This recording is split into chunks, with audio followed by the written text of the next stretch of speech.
Hi friends, ಎಲ್ಲರೂ ಹೇಗಿದ್ದೀರಾ? ಇವತ್ತು ಬಂದು ಗುರುವಾರ. ಇವಾಗ ವಿಡಿಯೋ ಸ್ಟಾರ್ಟ್ ಮಾಡ್ತಾ ಇದ್ದೀನಿ. ಇವಾಗ ಬಂದು ಟೈಮು 1:30 ಆಗಿದೆ, ಅಂದರೆ ಮಧ್ಯಾಹ್ನ 1:30. ಇವಾಗ ವಿಡಿಯೋನ ಸ್ಟಾರ್ಟ್ ಮಾಡ್ತಾ ಇದ್ದೀನಿ. ಬೆಳಿಗ್ಗೆ ತಿಂಡಿ ಬಂದು ಚಪಾತಿ ಮಾಡಿದ್ದೆ. ಇನ್ನೂ ಒಂದು ಎಷ್ಟು ಚಪಾತಿ ಅಂತ ತೋರಿಸ್ತೀನಿ. ಇನ್ನೂ ಒಂದು 5 ಚಪಾತಿ ಇದೆ. ಹಾಟ್ ಬಾಕ್ಸಲ್ಲಿ ಹಾಕಿಲ್ಲ, ಇದರಲ್ಲೇ ಇಟ್ಟಿದ್ದೀನಿ ಪ್ಲೇಟಲ್ಲೇ. ನಿಮಗೆ ಕಾಣಿಸ್ತಾ ಇರ್ಬೋದು 5 ಇದೆ. 1 ನೋಡಿ 2 3 4 5 ಚಪಾತಿ ಇದೆ. ಅದಕ್ಕೆ ಮುದ್ದೇನು ಮಾಡಲ್ಲ, ಚಪಾತಿನೇ ಸಾಕಾಗುತ್ತೆ. ಹಾಗೆ ಸ್ವಲ್ಪ ರೈಸಿಗೆ ಇಡ್ತೀನಿ, ಮತ್ತು ಮೊಸರು ಅನ್ನ ಅಥವಾ ಮಜ್ಜಿಗೆನ ಏನಾದರೂ ತಿನ್ನೋಕ್ಕೆ ಸರಿ ಹೋಗುತ್ತೆ ಅಂತೇಳಿ. ಹಾಗೆ ಎಣ್ಣೆ ಖಾಲಿಯಾಗಿತ್ತು, ಅಡುಗೆ ಎಣ್ಣೆ. ಅಂದರೆ ಈ ಪಲ್ಯಗಳಿಗೆಲ್ಲ ಗೋಲ್ಡ್ ವಿನ್ನರ್ ಎಣ್ಣೆನ ಯೂಸ್ ಮಾಡ್ತೀನಿ. ಏನಾಗುತ್ತೆ ಅಂದರೆ ಕೊಬ್ಬರಿ ಎಣ್ಣೆನ ಪಲ್ಯಗಳಿಗೆ ಮತ್ತು ಉಪ್ಪಿಟ್ಟು ಇದಕ್ಕೆಲ್ಲ ಯೂಸ್ ಮಾಡಿದ್ರೆ ಏನಾಗ್ಬಿಡುತ್ತೆ ಅಂದರೆ ಒಂದು ರೀತಿ ಅದೇ ಸ್ಮೆಲ್ ಬರ್ತಾ ಇರುತ್ತೆ. ಏನಂದರೆ ಕೊಬ್ಬರಿ ಎಣ್ಣೆ ಸ್ಮೆಲ್ಲೇ ಬರ್ತಾ ಇರುತ್ತೆ. ಪಲ್ಯಗಳಿಗೂ ಅಷ್ಟೇ ಏನೋ ಒಂಥರ ಟೇಸ್ಟೇ ಡಿಫ್ರೆಂಟ್ ಆಗಿದೆ ಅಂತ ಅನ್ನಿಸ್ತಾ ಇರುತ್ತೆ. ಅದರಿಂದ ನಾನು ಪಲ್ಯಗಳಿಗೆ ಕೊಬ್ಬರಿ ಎಣ್ಣೆ ಯೂಸ್ ಮಾಡಲ್ಲ. ಮತ್ತು ಉಪ್ಪಿಟ್ಟು, ಚಿತ್ರಾನ್ನ ಮತ್ತು ಪುಳಿಯೋಗರೆ ಗೊಜ್ಜು ಈ ಥರದಕ್ಕೆಲ್ಲ ಕೊಬ್ಬರಿ ಎಣ್ಣೆ ಬದಲು ಈ ಥರ ಗೋಲ್ಡ್ ವಿನ್ನರ್ ಎಣ್ಣೆ ಈ ಥರದ ಯೂಸ್ ಮಾಡ್ತೀನಿ. ಇದು ಎಣ್ಣೆ ಸ್ವಲ್ಪ ಇದೆ, ನಿಮಗೆ ಕಾಣಿಸ್ತಾ ಇದೆಯಾ? ಇಷ್ಟೇ ಇರೋದು. ನಾನು ಕೆಳಗಡೆ ಒಂದು ಪ್ಲೇಟ್ ಇಟ್ಕೊಂಡಿದ್ದೀನಿ. ಯಾಕೆ ಅಂದರೆ ಒಂದೊಂದ್ಸರಿ ಈ ಥರ ಎಣ್ಣೆನೇ ಬಾಟಲ್ಗೆ ಹಾಕ್ಬೇಕಾದ್ರೆ ಏನಾಗ್ಬಿಡುತ್ತೆ ಅಂದರೆ ಮಿಸ್ ಆಗಿ ಬಾಟಲಿಂದ ಹೊರಗಡೆ ಬಂದುಬಿಡುತ್ತೆ. ಅಂಥ ಟೈಮಲ್ಲಿ ಏನಾಗುತ್ತೆ ಅಂದರೆ ಏನಾದರೂ ಚೆಲ್ಲಿದ್ರೆ ಪ್ಲೇಟಿಗೆ ಹೋಗಿ ಬಿದ್ದಿರುತ್ತೆ ಅಂತೇಳಿ ನಾನು ಯಾವಾಗಲೂ ಆ ಥರ ಪ್ಲೇಟ್ ಇಟ್ಬಿಟ್ಟು ಅದ್ರ ಮೇಲೆ ಬಾಟಲ್ನ ಇಟ್ಟು ಈ ರೀತಿಯಾಗಿ ಎಣ್ಣೆನ ಬಾಟಲ್ಗೆ ಹಾಕ್ತೀನಿ. ನಾನು ಯಾವಾಗಲೂ ನೋಡಿ, ಇವಾಗ ಒಂದು ಡ್ರಾಪ್ ಕೂಡ ಎಣ್ಣೆ ಪ್ಲೇಟ್ ಮೇಲೆ ಬಿದ್ದಿಲ್ಲ, ಅಂದರೆ ಹೊರಗಡೆ ಈ ಪ್ಲಾಸ್ಟಿಕ್ ಬಾಟಲಿಂದ ಹೊರಗಡೆ ಬಂದಿಲ್ಲ. ಒಂದೊಂದ್ಸರಿ ಯಾವಾಗಲೂ ನಾನು ಈ ಥರ ಯೂಸ್ ಮಾಡ್ತಾ ಇರ್ತೀನಲ್ಲ, ಏನಂದರೆ ಚೆಲ್ಲಲ್ಲ ಅಂದ್ಬಿಟ್ಟು ಏನು ಮಾಡ್ತೀನಿ, ಪ್ಲೇಟ್ ಇಟ್ಕೊಂಡಿರಲ್ಲ ಒಂದೊಂದು ಸರಿ. ಹಾಗೆ ಬಿಡು ಚೆಲ್ಲಲ್ಲ, ನಿಧಾನಕ್ಕೆ ಬಿಡೋಣ ಅಂತ ಮಾಡಿರ್ತೀನಿ ನೋಡಿ. ಅಂಥ ದಿನ ಏನಾಗುತ್ತೆ ಅಂದರೆ ಫುಲ್ಲು ಪ್ಲೇಟ್ ಮೇಲೆಲ್ಲ ಚೆಲ್ಲಿ ಪ್ಲೇಟ್ ಇಟ್ಟಿರಲ್ವಲ್ಲ, ಅವಾಗ ಏನಾಗುತ್ತೆ ಫುಲ್ ಕೆಳಗಡೆ ಎಲ್ಲ ಚೆಲ್ಲೋಗಿರುತ್ತೆ. ಅವಾಗ ಅದನ್ನ ಎತ್ಕೊಳ್ಳೋಕೆ ಒಂಥರ ಅನಿಸ್ತಾ ಇರುತ್ತೆ. ನೋಡಿ, ಇಟ್ಕೊಂಡಾಗ ಪ್ಲೇಟ್ನ ಬೀಳಲ್ಲ ಎಣ್ಣೆ, ಇಟ್ಟಿರಲ್ವಲ್ಲ ಅಂಥ ಟೈಮಲ್ಲಿ ಫುಲ್ ಎಲ್ಲ ಈ ಕಡೆಯಿಂದ ಎಲ್ಲ ಇಲ್ಲೆಲ್ಲ ಹೋಗಿರುತ್ತೆ ಆ ಥರ. ಅದಕ್ಕೆ ಇವಾಗ ಚೆಲ್ಲದೆ ಇರಲಿ, ಒಂದು ಪ್ಲೇಟ್ ಇಟ್ಕೊಳ್ಳೋದ್ರಲ್ಲಿ ಏನು ತಪ್ಪಿಲ್ಲ ಅಲ್ವಾ. ಸುಮ್ಮನೆ ಮೇಲೆ ಎತ್ತಿ ಇಡ್ಬೋದು ಆರಾಮಾಗಿ ಅಂದ್ಬಿಟ್ಟು ಈ ಥರ ಇಟ್ಬಿಡ್ತೀನಿ. ಇವಾಗ ಇದು ಸುಮಾರು ಸಂಜೆ ತನಕ ಇದೇ ಥರ ಇರುತ್ತೆ.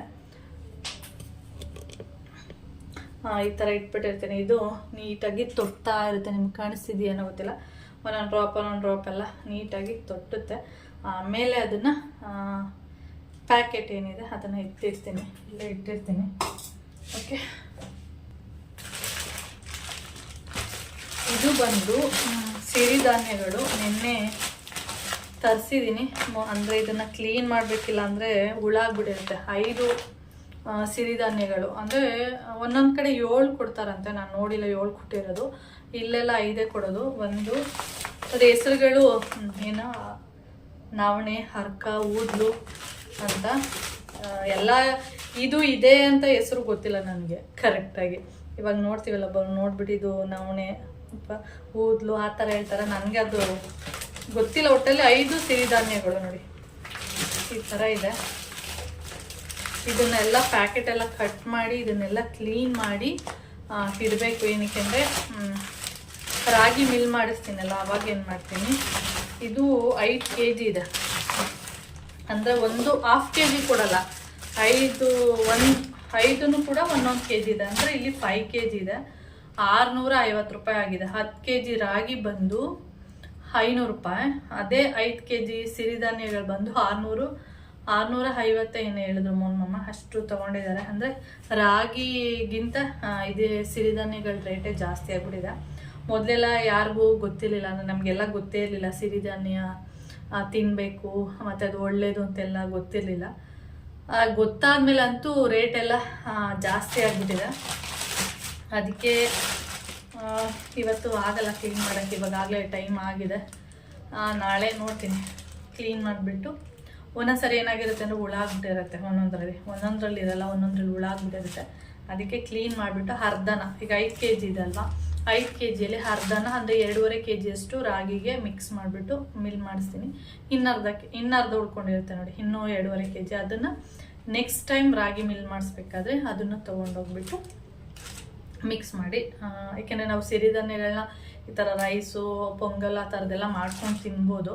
ಆದರೆ ನಮಗೆ ಏನಂದರೆ ಅಭ್ಯಾಸ ಇಲ್ವಲ್ಲ, ರೈಸ್ ಎಲ್ಲ ತಿಂದು ಇದನ್ನು ತಿನ್ನು ಅಂದರೆ ಸಡನ್ನಾಗಿ ಸೇರೋದು ಕಷ್ಟ.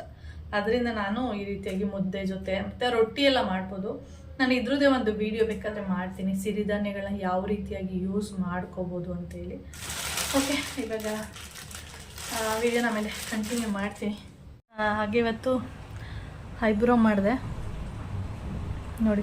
ನಾನು ಹೆಚ್ಚಾಗಿ ಐಬ್ರೋನ ಯಾವ ರೀತಿ ಮಾಡ್ಕೊಂಡಿರ್ತೀನಿ ಅಂದರೆ, ಜಾಸ್ತಿ ಇಲ್ಲಿ ರಿಮೂವ್ ಮಾಡಲ್ಲ, ಏರ್ನ ಯಾವತ್ತೂ ಅಷ್ಟೇ ಇಲ್ಲಿ ಹೆಚ್ಚಾಗಿ ಏರ್ ರಿಮೂವ್ ಮಾಡೋಕ್ಕೆ ಹೋಗಲ್ಲ. ಯಾವುದಾದ್ರೂ ಫಂಕ್ಷನ್ನು ಅಥವಾ ತುಂಬ ದಿನಗಳಾದರೆ ಮಾತ್ರ ಇಲ್ಲಿ ಏರ್ನ ರಿಮೂವ್ ಮಾಡ್ತೀನಿ ಇಲ್ಲಿ. ಆದರೆ ಕೆಳಗಡೆ ಮಾತ್ರ ಹೆಚ್ಚಾಗಿ ಯಾವಾಗಲೂ ಇಲ್ಲಿ ಮಾತ್ರ ಏರ್ನ ರಿಮೂವ್ ಮಾಡ್ಕೋತೀನಿ.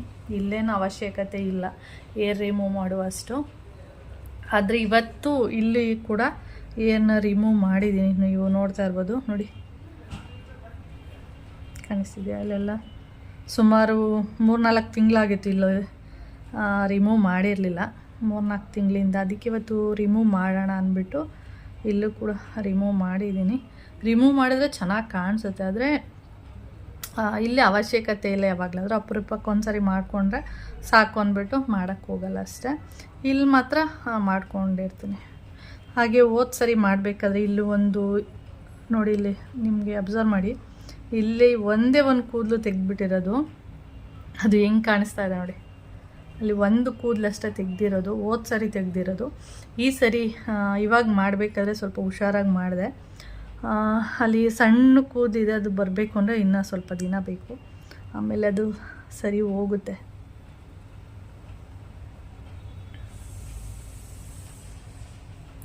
ದೂರದಿಂದ ಅಷ್ಟು ಕಾಣಿಸುತ್ತೆ, ಅಬ್ಸರ್ವ್ ಮಾಡಿದ್ರೆ ಅಷ್ಟೇ. ಇದರಲ್ಲೂ ಅದೇ ಥರ ಮಾಡಿದ್ದೆ, ಆದರೆ ಈ ಸರಿ ಕರೆಕ್ಟಾಗಿ ಮಾಡಿದ್ದೀನಿ. ಇಲ್ಲಿ ಏರು ರಿಮೂವ್ ಮಾಡುವಾಗ ಓಕೆ, ಅಂದರೆ ಫಾಸ್ಟಾಗಿ ರಿಮೂವ್ ಮಾಡಿದ್ರು ನಡೆಯುತ್ತೆ. ಆದರೆ ಇಲ್ಲಿ ಈ ಲೈನ್ ಏನಿದೆ ಇಲ್ಲಿ ರಿಮೂವ್ ಮಾಡುವಾಗ ಸ್ವಲ್ಪ ನಿಧಾನಕ್ಕೆ ರಿಮೂವ್ ಮಾಡಿ, ಯಾಕೆಂದರೆ ಒಂದು ಕೂದಲು ರಿಮೂವ್ ಆದ್ರೂ ಒಂಥರ ಹೆಂಗೆಂಗೋ ಕಾಣಿಸ್ತಾ ಇರುತ್ತೆ. ಅಂದರೆ ಇದಕ್ಕೂ ನೋಡಿ ಎಷ್ಟು ವ್ಯತ್ಯಾಸ ಕಾಣಿಸ್ತಾ ಇದೆ. ಅದಕ್ಕೆ ಇಲ್ಲಿ ಬೇಕಾದರೆ ಓಕೆ ಫಾಸ್ಟಾಗಿ ಹೀಗೆ ಮಾಡ್ಬೋದು, ಆದರೆ ಇಲ್ಲಿ ಈ ಲೈನ್ ಬರಬೇಕಾದ್ರೆ ಸ್ವಲ್ಪ ಫಾಸ್ಟಾಗಿ ಮಾಡಬೇಡಿ, ಸ್ಲೋ ಆಗಿ ಮಾಡಿ. ಓಕೆ, ನಾನು ಹೇಳಿದೆ ಪಾರ್ಲರಲ್ಲಿ ಇದೇ ಥರ ಮಾಡಿದ್ರೆ ನಾವು ಸುಮ್ಮನೆ ಬಂದುಬಿಡ್ತೀವಿ. ನಾವೇ ಮಾಡ್ಕೊಂಡಾಗ ಅಯ್ಯೋ ಈ ಥರ ಆಗೋಯ್ತಲ್ಲ ಅಂತ ಅನ್ನಿಸ್ತಾ ಇರುತ್ತೆ. ಏನೂ ಮಾಡೋಕ್ಕಾಗಲ್ಲ. ಓಕೆ ನೋಡಿ, ಚೆನ್ನಾಗೇ ಕಾಣಿಸ್ತಾ ಇದೆ. ಪಾರ್ಲರಲ್ಲಿ ಮಾಡೋದಕ್ಕಿಂತ ಚೆನ್ನಾಗಿದೆ. ಆದರೆ ಏನು ಅಂದರೆ ಪಾರ್ಲರಲ್ಲಿ ಥ್ರೆಡ್ಡಲ್ಲಿ ಮಾಡೋದ್ರಿಂದ ಫುಲ್ಲು ಇಲ್ಲೇನಿದೆ ಸಣ್ಣ ಸಣ್ಣ ಹೇರು ಅದೆಲ್ಲ ರಿಮೂವ್ ಆಗುತ್ತೆ.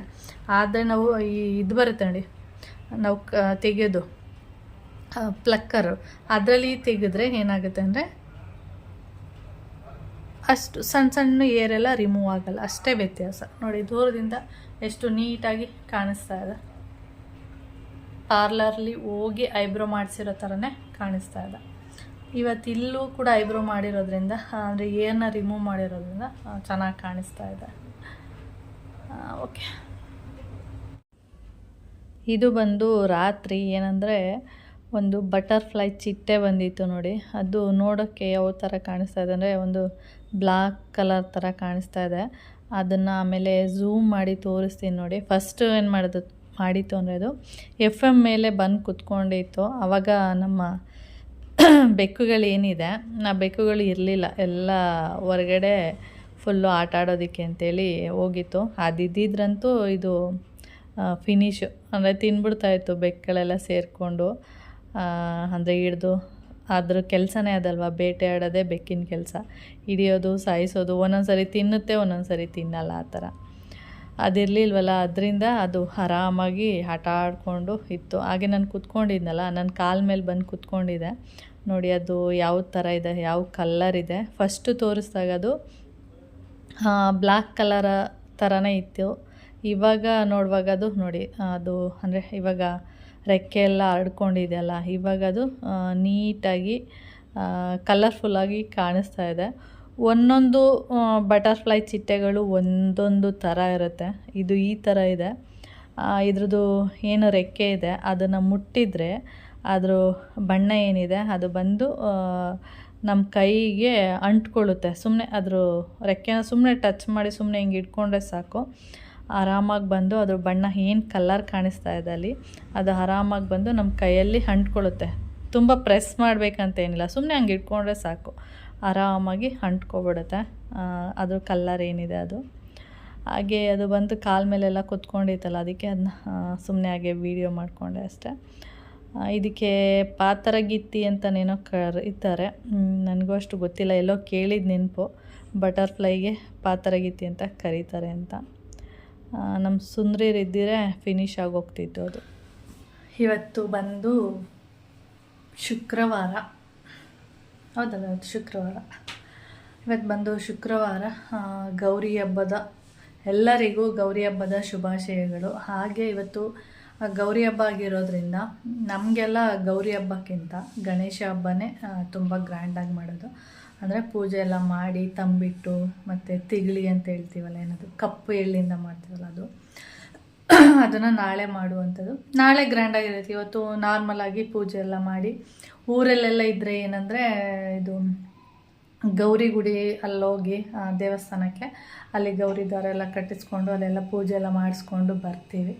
ನಾನು ಪೂಜೆ ಎಲ್ಲ ಮಾಡಾಯಿತು, ನಿಮಗೆ ಕಾಣಿಸ್ತಿದೆಯಾ, ಪೂಜೆ ಎಲ್ಲ ಮಾಡಿದ್ದೀನಿ. ಹಾಗೆ ನಾಳೆನೂ ಮಾಡಬೇಕು. ಅಂದರೆ ಇವತ್ತು ಗೌರಿ ಹಬ್ಬ ಆಗಿರೋದ್ರಿಂದ ನಾರ್ಮಲಾಗಿ ಮಾಡ್ತೀವಿ. ನಾಳೆ ಅಂದರೆ ತಂಬಿಟ್ಟು ಅದೆಲ್ಲ ಮಾಡುವಂಥದ್ದು. ತಂಬಿಟ್ಟು ಅಂದ ತಕ್ಷಣ ನಮಗೆ ನೆನಪಾಗುವಂಥದ್ದು ಅಕ್ಕಿ ತಂಬಿಟ್ಕಿನ್ನ ಹೆಚ್ಚಾಗಿ ಅಕ್ಕಿ ತಂಬಿಟ್ಕಿನ್ನ ಎಳ್ಳು ತಂಬಿಟ್ಟು ಬರುತ್ತೆ ನೋಡಿ, ಅದು ತುಂಬ ಇಷ್ಟ. ಎಲ್ಲರೂ ಇಷ್ಟಪಟ್ಟು ತಿನ್ನುವಂಥದ್ದೇ ಆ ಎಳ್ಳು ತಂಬಿಟ್ಟು. ಚೆನ್ನಾಗಿರುತ್ತೆ, ತುಂಬ ಟೇಸ್ಟ್ ಇರುತ್ತೆ. ಆದರೆ ಹೋದ ವರ್ಷ ನಾನು ಗೌರಿ ಹಬ್ಬಕ್ಕೆ ಊರಿಗೆ ಹೋಗಿಲ್ಲ, ಅದಕ್ಕೆ ಹೋದ ವರ್ಷ ನಾನು ತಿಂದಿಲ್ಲ, ಸಿಕ್ಕೇ ಇಲ್ಲ ನನಗೆ ತಂಬಿಟ್ಟು. ಎಳ್ಳು ತಂಬಿಟ್ಟು ಇಲ್ಲ, ಅಕ್ಕಿ ತಂಬಿಟ್ಟು ಇಲ್ಲ. ಚೆನ್ನಾಗಿರುತ್ತೆ, ಆದರೆ ಏನೋ ಆಗಿ ಮಿಸ್ ಆಯಿತು. ಊರಿಗೇನಕ್ಕೆ ಹೋಗಿಲ್ಲ ಅಂತಲೂ ನೆನಪಿಲ್ಲ, ಇಲ್ಲೇ ಇದ್ವಿ, ಇಲ್ಲೇ ಹಬ್ಬ ಎಲ್ಲ ಮಾಡಿದ್ವಿ. ಇಲ್ಲಿ ಅಂದರೆ ನಾವೇನು ಮಾಡ್ತೀವಿ ಅಂದರೆ ವಡೆ ಅಥವಾ ಒಬ್ಬಟ್ಟು ಈ ಥರ ಪಾಯಸ ಎಲ್ಲ ಮಾಡ್ಕೊಂಡು ತಿಂತೀವಿ. ಊರಲ್ಲಾದರೆ ಹೀಗೆ ತಂಬಿಟ್ಟು ಅದಿದು ಮಾಡಿ ದೇವಸ್ಥಾನಕ್ಕೆಲ್ಲ ಹೋಗಿ ತನಿ ಎರೆದು ಹುತ್ತದ ಹತ್ರ ಹೋಗಿ ಚೆನ್ನಾಗಿರುತ್ತೆ ಆ ಥರ.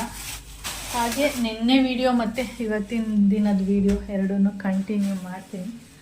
ಹಾಗೆ ಇಲ್ಲಿ ಫ್ರಿಜ್ ಮೇಲೆ ಹೂವು ನೋಡ್ತಿದ್ದೀರಾ, ಇದು ಬಂದು ಸುಮಾರು ಒಂದು 10 ಹೂವು ಮೇಲೆ ಇದೆ ಇಲ್ಲಿ. ನಿಮಗೆ ಕಾಣಿಸ್ತಿದೆ 10 ಹೂವು ಇದೆಯಾ ಅಂತ, ಎಲ್ಲ ಒಂದು ಹೂವು ಥರ ಕಾಣಿಸ್ತಾ ಇದೆ. 10 ಹೂವು ಇದೆ. ಇಲ್ಲೊಂದು ಎಷ್ಟಿದೆ ನೋಡಿ, 3, 4, 5, 6, 7, 8, 9 ಹೂವು ಇದೆ. ಇದಿಷ್ಟು ಒಣಗಿದ್ರೆ ಎಷ್ಟಾಗುತ್ತೆ ಗೊತ್ತಾ, ಇಷ್ಟೇ ಆಗೋದು. ಇದು ಇನ್ನೂ ಒಣಗಿಲ್ಲ, ಸ್ವಲ್ಪ ಒಣಗಿದೆ ಅಷ್ಟೇ. ಒಣಗಿದ ಮೇಲೆ ಇಷ್ಟು ಪೌಡರ್ ಬೇಕು ಅಂದರೆ ಇಷ್ಟು ಹೂವನ್ನ ಕಲೆಕ್ಟ್ ಮಾಡ್ಬೇಕು ನಾವು. ಇಷ್ಟೆಲ್ಲ ಕಲೆಕ್ಟ್ ಮಾಡಿದ್ರೆ ಏನೂ ಯೂಸ್ ಇಲ್ಲ ಆ ಥರ. ಓಕೆ, ನಿನ್ನೆ ಮತ್ತೆ ಯಾವುದೇ ವಿಡಿಯೋ ಮಾಡಲಿಲ್ಲ, ಅದಕ್ಕೆ ಇವತ್ತಿಂದು ನಿನ್ನೆದು ಎರಡನ್ನೂ ಕಂಟಿನ್ಯೂಸ್ ಲಾಗ್ ಥರ ಮಾಡಿಬಿಟ್ಟು ಆ್ಯಡ್ ಮಾಡ್ತೀನಿ. ಓಕೆ, ಸುಂದ್ರಿ ಬಾ. ಬಿಸಿಲಿದೆ, ಮೋಡನೂ ಇದೆ, ಆ ಥರ. ಏನು ಗುಮ್ಮು? ಟೈಮ್ ಬಂದು ಇವಾಗ 7 o'clock ಸಂಜೆ. ಹಾಗೆ ಮಧ್ಯಾಹ್ನ ಕೌಶಿ ಒಂದು 2:15 ಊರಿಗೆ ಹೋದ, ಅಂದರೆ ಮನೆ ಬಿಟ್ಟ. 2:15 ಆಗಿತ್ತು, ಅವಾಗ ಹೊರಟು ಆಮೇಲೆ ಮೈನೆಲ್ಲ ಹೋಗ್ತಿದ್ದಾರೆ ಊರಿಗೆ. ಹಾಗೆ ಅವ್ರ ಜೊತೆ ಹೋಗ್ತೀನಿ ಅಂದ್ಬಿಟ್ಟು 1-2 ಇಲ್ಲಿ ಬಿಟ್ಟಾಗ ಮೊನ್ನೆ ಕರ್ಕೊಂಡೋಗಿ ಎಲೆಕ್ಟ್ರಾನಿಕ್ ಸಿಟಿಗೆ ಹೋಗಿ ಬಸ್ ಹತ್ಸ್ಬಿಟ್ಟು ಮತ್ತು ಅಲ್ಲಿಗೆ ಹೋಗ್ಬೇಕಾದ್ರೆ ಕೋಣನಕುಂಟೆ ಕ್ರಾಸಿಗೆ 3:45 ಆಗೋಗಿತ್ತು. ಅವರು ಹೋಗ್ತಿದ್ದಾರಲ್ಲ, ಅದಕ್ಕೆ ಅವ್ರ ಜೊತೆ ಹೋಗ್ತೀನಿ ಅಂದ್ಬಿಟ್ಟು ಅವನು ಹೊರಟ. ಹಾಗೆ ಇವಾಗ ನಾನು ಒಂದಷ್ಟು ಹೂವು ಇದೆ. ಮೊನ್ನೆ ಕಡಿಮೆ ಇತ್ತು ಹೂವು ಅಂದ್ಬಿಟ್ಟು ಇಷ್ಟು ತಂದಿದ್ದಾರೆ. ಅದು ಸ್ವಲ್ಪ ಖಾಲಿ ಆಯಿತು, ಇನ್ನೊಂದು ಸ್ವಲ್ಪ ಇತ್ತು. ಅದಕ್ಕೆ ಏನು ಮಾಡ್ತಾಯಿದ್ದೀನಿ ಇವಾಗ, ಹೂವನ್ನ ನೀಟಾಗಿ ಕಟ್ಬಿಟ್ಟು ಹೊರಗಡೆ ಡೋರಿಗೆ ಹಾಕ್ಬಿಡೋಣ ಅಂತ ಇವಾಗ ಹೊರಗಡೆ ಇಟ್ಟಿದ್ದೀನಿ. ನೆನ್ನೆಯಿಂದ ಅಂದ್ಕೊಂಡಿದ್ದೀನಿ ಫ್ರಿಜ್ಜಲ್ಲಿ ನೋಡುವಾಗ ಕಟ್ಟಿಟ್ಬಿಟ್ರೆ ಡೋರಿಗೆ ಹಾಕ್ಬೋದು ಬಾಗಿಲಿಗೆ ಅಂತೇಳಿ. ನೋಡಿದರೆ ಮರ್ತೇ ಹೋಗ್ತಾಯಿತ್ತು. ಅದಕ್ಕೆ ಬೆಳಿಗ್ಗೆ ಪೂಜೆ ಮಾಡ್ತಾ ಇದ್ನಲ್ಲ ಆವಾಗ ನಂಗೆ ನೆನಪಾಯಿತು. ಅದಕ್ಕೆ ಇವಾಗಲೇ ಎತ್ತಿಟ್ಬಿಟ್ರೆ ಆಮೇಲೆ ಕಟ್ಬೋದು ಅಂತೇಳಿ ಇಲ್ಲಿ ತಂದು ಇಟ್ಟಿದ್ದೀನಿ. ಅಂದರೆ ಅವಾಗ ನೆನಪಾಗಿದ್ದು, ಅದೇ ಸಂಜೆ ಒಂದು ಟೀ ಮಾಡೋ ಟೈಮಲ್ಲಿ ತಂದು ಇಲ್ಲಿಟ್ಟಿದ್ದೀನಿ. ಇವಾಗ ಮೊನ್ನೆ ಬಂದಮೇಲೆ ನಾನು ಇನ್ನೊಂದು ಸ್ವಲ್ಪ ಹೊತ್ತು ಹೋಗಿ ವಾಕ್ ಎಲ್ಲ ಮಾಡಿ ಬರ್ತೀನಿ. ಇವಾಗ ಒಂದು 1/4 ಗಂಟೆ ಮಾಡಿ ಬಂದೆ ಅಷ್ಟೇ. ಮತ್ತೆ ಹೋಗ್ಬಿಟ್ಟು ವಾಕ್ ಮಾಡ್ತೀನಿ. ಆಮೇಲೆ ಬಂದು ಟಿ ವಿ ನೋಡಬೇಕಾದ್ರೆ ಅದನ್ನು ಕಟ್ಬಿಟ್ಟು ಬಾಗಿಲಿಗೆ ಹಾಕೋಣ ಅಂದ್ಬಿಟ್ಟು ಹೊರಗಡೆ ಇಟ್ಟಿದ್ದೀನಿ. ಓಕೆ ಫ್ರೆಂಡ್ಸ್, ಹಾಗೆ ಈ ವಿಡಿಯೋನ ಇಲ್ಲಿಗೆ ಎಂಡ್ ಮಾಡ್ತೀನಿ. ವಿಡಿಯೋ ಇಷ್ಟ ಆದರೆ ಲೈಕ್, ಶೇರ್, ಕಮೆಂಟ್ ಮಾಡಿ. ಹಾಗೆ ಫಸ್ಟ್ ಟೈಮ್ ನೋಡ್ತಾ ಇದ್ದರೆ ಪ್ಲೀಸ್ ಸಬ್ಸ್ಕ್ರೈಬ್ ಮಾಡ್ಕೊಂಡು ನೋಡಿ. ಇವತ್ತಿನ ವಿಡಿಯೋ ಇಷ್ಟ. ನಾಳೆ ವಿಡಿಯೋನ ನಾಳೆಗೆ ಸ್ಟಾರ್ಟ್ ಮಾಡ್ತೀನಿ. ಓಕೆ, ಬಾಯ್.